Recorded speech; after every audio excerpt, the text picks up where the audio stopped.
नमस्कार मेरे प्यारे दोस्तों। जैसा कि आप सभी को पता है कि सीजीपीएससी का सिलेबस बदलने वाला है।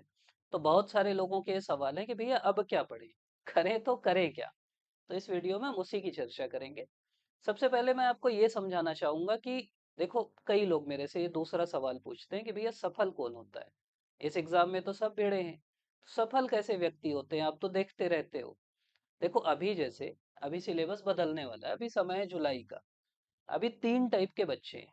पहले वो बच्चे जिनको लग रहा है कि यार सिलेबस वैसे भी बदलने वाला है, तब वो निष्क्रिय हो गए कि भाई बदलेगा, बदलने के बाद जब नया सिलेबस आएगा तो पढ़ेंगे, अभी वो लगे हैं इधर उधर। दूसरे टाइप के वो बच्चे हैं जो बिल्कुल डिबेट में लगे हैं, टेलीग्राम में युद्ध लड़ रहे हैं बिल्कुल कि ये होना चाहिए, छत्तीसगढ़ होना चाहिए, एक पेपर छत्तीसगढ़ का होना चाहिए। मैं भी मानता हूँ कि छत्तीसगढ़ होना चाहिए, 50% छत्तीसगढ़ होना चाहिए। कोई एक पेपर भी पूरा छत्तीसगढ़ का होना चाहिए, जिससे यहाँ वालों को एज मिले। हर राज्य में अपने बच्चों को एज मिलता है उन राज्यों में। मतलब देखो, कई लोग बोलते हैं यूपीएससी वाला लॉजिक, यूपीएससी के समान उनका सिलेबस हो जहाँ के बच्चे यूपीएससी में ज्यादा सेलेक्ट होते हैं। जैसे यूपी है, बिहार है, यहाँ के बच्चे खूब सेलेक्ट होते हैं, सेम सिलेबस रहता है, उनको फायदा मिलता है। हमारे बहुत कम बच्चे हैं जो सेलेक्ट होते हैं। तो अगर सेम सिलेबस हो जाएगा तो हमारा फायदा कम होगा और नुकसान ज्यादा होगा। मतलब जो लगता है मेरे को, देखो ये सब पर्सनल व्यू हो सकते हैं सबके। मैं भी वो बच्चा हूँ जो यूपीएससी की भी तैयारी किया, उसका भी मेंस लिखा, सीजीपीएससी भी किया। और दोनों के अलग अलग सिलेबस से दोनों से दिक्कत हुई। एक सिलेबस होता तो हो सकता है ज्यादा अच्छा रहता, वो मेरा पर्सनल, अगर मेरे से उस समय पूछते तो मैं बोलता एक ही कर दो। लेकिन अब मैं जब ऊपर से देख के सोचता हूँ तो मेरे को लगता है कि यहाँ के 80% बच्चे केवल सीजीपीएससी सीजी व्यापम वाले हैं। 20% बच्चे जो यूपीएससी वाले हैं वो सीजीपीएससी सोचते भी नहीं, उनका सीजीपीएससी प्लान बी है। जब यूपीएससी में असफल हो जाते हैं तो सीजीपीएससी की तैयारी करते हैं। तो हमारे लिए छत्तीसगढ़ का एज होना जरूरी है, और भाई वो भी आएंगे। और ऐसे बहुत सारे बच्चे हैं जो सीजीपीएससी में सेलेक्ट होते हैं, छत्तीसगढ़ पढ़ते हैं, सेलेक्ट हो जाते हैं। मैक्सिमम को आप देख लो, तैयारी किए रहते हैं यूपीएससी की, फिर सीजीपीएससी में आ जाते हैं। तो सीजीपीएससी का सिलेबस यूपीएससी की तर्ज में नहीं होना चाहिए, जो मेरा पर्सनल व्यू है। दूसरा, सीजीपीएससी के सिलेबस में छत्तीसगढ़ को एज मिलना चाहिए। और सीजीपीएससी का सिलेबस बहुत ज्यादा टेक्निकल नहीं होना चाहिए। लोग अलग अलग लॉजिक दे सकते हैं कि भाई जब आर्ट्स वाले, मतलब साइंस वाले जब आर्ट्स पढ़ सकते हैं तो आर्ट्स वाले साइंस क्यों नहीं पढ़ सकते। वो ठीक है, वो सब लॉजिक ठीक है। लेकिन साइंस वालों को आर्ट्स पढ़ने में कोई दिक्कत नहीं है। आर्ट्स वाले जब साइंस पढ़ेंगे ना, तो दिक्कत आती है। और खासकर जब वो कोर साइंस होता है 11वीं 12वीं का, तो दिक्कत आती है। और वो साइंस वालों से भी नहीं बनता। साइंस वाले जो पढ़ चुके हैं उनसे नहीं बनती वो चीज, आर्ट्स वालों से कैसे बनेगी। तो जो चीजें लॉजिकल हैं, अब आपको पॉलिटी पढ़ना पड़ेगा। आप प्रशासन में आ रहे, आईटीआई का एग्जाम दिलाओगे, सॉरी आईआईटी का एग्जाम दिलाओगे, वहां फिजिक्स केमिस्ट्री पूछेगा, वहां पॉलिटी नहीं पूछेगा। इन प्रशासन में आना है तो आपको राजनीति के बारे में जानना है, अर्थव्यवस्था के बारे में जानना है, ये जरूरी है। आपको ये जरूरी नहीं है कि ये एटम है, ये न्यूट्रॉन है, ये प्रोटॉन है, उसका आपकी जॉब से बहुत ज्यादा लेना देना नहीं है। तो इसलिए ऐसा सिलेबस होता है, मेन चीज है। यूपीएससी में भी ऐसा कोर साइंस नहीं है वहां भी। तो ये तो रही डिबेट वाली बात। और देखो, लोग लगे कि यार ये होना चाहिए, ये नहीं होना चाहिए, वो नहीं होना चाहिए। सीधी सी बात है, मैं आपको पिछले वीडियो में भी बोला, आपकी जो भी डिमांड है, आप फीडबैक फॉर्म है, आप लिखिए। मैं फीडबैक दिया, आप भी फीडबैक दीजिए। जिसका फीडबैक ज्यादा जाएगा, जो उनको अच्छा लगेगा, वो करेंगे। वो करें ना करें, आप तो अपनी तरफ से दीजिए। वो सुने हैं ना कि जब गिलहरी, जब पुल बन रहा था, सेतु बन रहा था, राम सेतु, तो गिलहरी भी ला रही थी अपना, रेत ला रही थी वहां। तो आपको अपना प्रयास करना है और केवल फीडबैक देना है। ये जो लड़ रहे हैं ना टेलीग्राम में, व्हाट्सएप में, वो मत करो यार। उससे कोई फायदा नहीं होने वाला। तो ये दूसरे बच्चे ही हैं जो डिबेट कर रहे हैं, लड़ रहे हैं कि ये होना चाहिए, वो होना चाहिए। तुम्हारे लड़ने से वो जो कमेटी के मेंबर है वो नहीं तुम्हारा चैट ग्रुप पढ़ेंगे कि ये क्या बोल रहा है, ना ये मेरा बात सुनेंगे। आपसे पूछा गया है, आप प्रोसेस से अपना दीजिए। ऐसे बहुत सारे हैं जो केवल ज्ञान दे रहे हैं, वो अभी तक फीडबैक नहीं भरे। ज्ञान दे रहा था एक बच्चा, मैं पूछा यार क्या लिखे, उसमें क्या लिखे। उसको पता ही नहीं कि फीडबैक 4 बिंदुओं में है। उसको पता ही नहीं कि उसमें क्या पूछा जा रहा है। तो आपको वो पता रहना चाहिए, वो फीडबैक दीजिए। तो ये, और तीसरे बच्चे हैं जो पढ़ाई कर रहे हैं, उनको ये सबसे मतलब नहीं कि सिलेबस बदल रहा है। उनका सीधा सा लॉजिक है कि यार सिलेबस बदलेगा तो सबके लिए बदलेगा, केवल उनके लिए तो नहीं बदलेगा ना, कि तेरे लिए सिलेबस बदल रहा है, तेरे लिए नहीं बदलेंगे। उनका लॉजिक है कि अगर बदलेगा सबके लिए बदलेगा, कुछ नया आएगा सबके लिए नया आएगा। एथिक्स आएगा वो सबके लिए नया होगा, अगर सोशल इशू आएगा वो सबके लिए नया होगा, कुछ भी आएगा वो सबके लिए नया होगा। पेपर 7 जब पहली बार आया था वो सबके लिए नया था, अभी आपको पुराना लग रहा है। तो वो बिल्कुल चिल है कि यार जो होगा सबके लिए होगा, अभी हमारा काम है पढ़ना। और ये जो तीसरे बच्चे हैं, ये पढ़ाई कर रहे हैं, ये पूछ रहे हैं कि भैया क्या पढ़े, आप ये बता दो कि पढ़ें क्या, पढ़ना तो है हमको लेकिन क्या पढ़ें, मतलब पेपर 7 ही पढ़ें, दर्शन पढ़ें, समाज शास्त्र पढ़ें क्योंकि ये खाली टाइम है, कि हम बाकी कोर विषय पढ़ें, सिलेबस का वेट करें, पढ़ना तो है हमको। तो पहला जो सवाल है, आप लोग जो पूछते हो कि कौन सेलेक्ट होता है, तो ये सेलेक्ट होते हैं, ये जो पढ़ाई में लगे हैं ना अभी की स्थिति में, वही सेलेक्ट होते हैं। देखो जब एग्जाम आ जाएगा, नोटिफिकेशन आ जाएगा, सिलेबस आ जाएगा, हर कोई पसीना बहाएगा, हर कोई मेहनत करेगा, सफल वही हो जाता है जो अभी मेहनत कर रहा है। तो अगर आप अभी मेहनत नहीं कर रहे, आप इस कैटेगरी में नहीं हो, तो इस कैटेगरी में आने का प्रयास करो, इस ग्रुप में आइए, ना तो इधर जाइए। नकारात्मकता मत लाओ कि सिलेबस बदलेगा, ये होगा वो होगा, ना तो इधर जाओ कि यार डिबेट कर रहे हैं, लगे हैं, पढ़े हैं, एक दूसरे से लगे हैं कि एक बोल रहा है हिंदी होना चाहिए, एक बोल रहा है इंग्लिश होना चाहिए, तलवार निकालनी आमने सामने आ जाए तो उससे कोई फायदा नहीं। तो पढ़ाई करना है। अब दूसरा सवाल ये है कि पढ़ें तो पढ़ें क्या, यार अगर सिलेबस बदलने वाला है, हम कुछ चीज ऐसा पढ़ लिए जो सिलेबस में बदल जाएगा, तो फिर क्या फायदा होगा। तो उसका उत्तर मैं छोटा सा प्रयास करूंगा। देखो सिलेबस कुछ भी बदल जाए, ये रिकॉर्ड करके रख, रिकॉर्ड क्या हटाऊंगा थोड़ी यार, सिलेबस कुछ भी बदल जाए, सीजी जीएस रहेगा ही। सीजी को कोई नहीं हटा सकता, कोई नहीं टच कर सकता। आपके पास अभी समय है तो आप ग्रंथ अकादमी पढ़ो, उसके नोट्स बना लो। ग्रंथ अकादमी इतिहास की राम कुमार बिहार की है, भूगोल की एल एन वर्मा की है, कल्चर की है। तो आप ग्रंथ अकादमी की किताब पढ़िए, उनके नोट्स बनाइए, पहला काम। हिस्ट्री हम लोग पढ़ाए भी हैं, अगर आपको मन नहीं है खुद से पढ़ने, वीडियो देख लो यार, वो ग्रंथ अकादमी से सीधा पढ़े। और बोर हो रहा है, ग्रंथ अकादमी हाईलाइटेड करके डाल दिए टेलीग्राम में, उससे पढ़ लो, लेकिन पढ़ लो, पहला। दूसरा और क्या नहीं बदलेगा, इंडियन जीएस में हिस्ट्री कहीं नहीं जाएगा, ठीक। इतिहास कभी इतिहास नहीं होगा, पॉलिटी कहीं नहीं जाएगा, जियोग्राफी कहीं नहीं जाएगा। सब मैं इंडियन की बात कर रहा हूँ, वर्ड वर्ड मत पढ़ने लगना, जब सिलेबस में आएगा पढ़ेंगे। मैं खड़ा हूँ भाई, मैं पढ़ाऊंगा, अगर इंडियन वर्ल्ड हिस्ट्री आ गया पढ़ा देंगे, वर्ल्ड जियोग्राफी आ गया पढ़ा देंगे। अभी इंडियन वाला, इकोनॉमी कहीं नहीं जाएगा,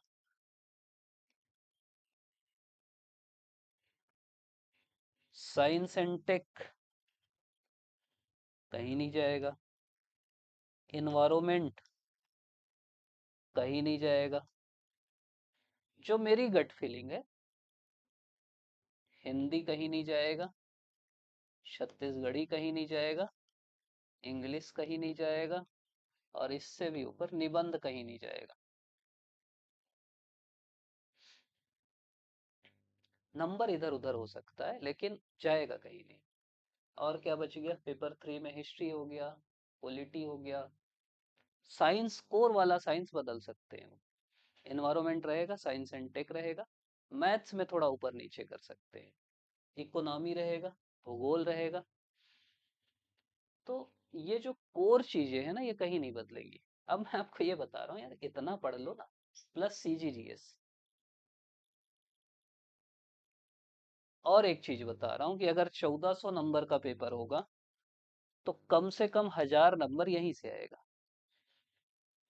इतनी बड़ी भविष्यवाणी कर रहा हूँ, और ये सबको पता है कि ये सेक्शन कहीं नहीं जाएगा, और इससे कम से कम 80% सिलेबस कवर होगा। तुम लोग 20% के लिए भिड़े हो कि थिक्स आएगा कि नहीं, केस स्टडी आएगा कि नहीं, सोशल इशू आएगा कि नहीं, ऑप्शनल नहीं आएगा। कैसे ऑप्शनल ले आएंगे यार, पहले लाए थे हटा दिया, फिर थोड़ी लाएंगे। तो तुम ना उसमें लगे हो कि ये आ जाएगा वो आ जाएगा, पेपर 7 हट जाएगा। हट जाएगा अच्छी बात है, नहीं हटेगा पढ़ेंगे यार, मेंस प्री के बाद पढ़ेंगे। अभी ये पढ़ लो, मैं ये समझा रहा हूँ, सीजीजीएस बिल्कुल स्ट्रांग कर लो, सीजी के तरफ अगर झुकाव बढ़ा, ये आपके काम आएगा।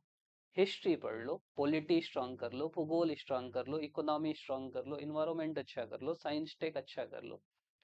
निबंध अच्छा कर लो, हिंदी अच्छा कर लो, सीजी भाषा अच्छी कर लो, अंग्रेजी भाषा अच्छी कर लो, और समय है मैथ्स का, रीजनिंग वाला पार्ट अच्छा कर लो। ये सिलेबस कहीं नहीं जाने वाला, ये यहीं रहेगा, इसकी स्क्रीनशॉट खींच लो, ये बगल में मैं भी खड़ा हूँ ठीक। और अगर नहीं हुआ तो फिर ट्रोल कर लेना, मजा आता है, मेरे को भी करते हो तो मेरा कहने का मतलब ये है कि यार ये पढ़ो ना, तुमको एक महीने फीडबैक मांगे, एक आध महीने में दे देना चाहिए उनको नया सिलेबस। नया आएगा आएगा, नहीं आएगा नहीं आएगा, लेकिन अब इतना माहौल बना रहे हैं तो कुछ तो चेंज करेंगे। और अगर चेंज करेंगे तो जो करेंगे वो अपन फिर देखेंगे, जो चेंज नहीं होगा उसमें भिड़ो यार। इतिहास पढ़ो, संविधान पढ़ो, ऑथेंटिक सोर्स से पढ़ो, हिस्ट्री की एनसीईआरटी करो, भूगोल की एनसीईआरटी कर लो, ठीक। तो इस टाइप की चीजें आप थोड़ा सा अपना लेवल बढ़ा लो, सवाल अच्छे से आ रहे हैं। पॉलिटी की एक जो एनसीईआरटी वो कर लो, लक्ष्मीकांत से पढ़ लो, कोई एक एक सोर्स पकड़ो और इनको बिल्कुल स्ट्रांग कर दो। इतना स्ट्रांग कर दो कि पहली चीज, अगली चीज ये है कि यही प्रीलिम्स का सिलेबस है। और अच्छी चीज, प्रीलिम्स तो हटने ही नहीं है ना, वो सवाल भी जो मतलब प्रीलिम्स का सिलेबस नहीं बदलने वाले, क्या बदलेंगे उसमें, आर्ट एंड कल्चर यही जुड़ा है, history plus art and culture, और थोड़ा सा जोड़ लेंगे।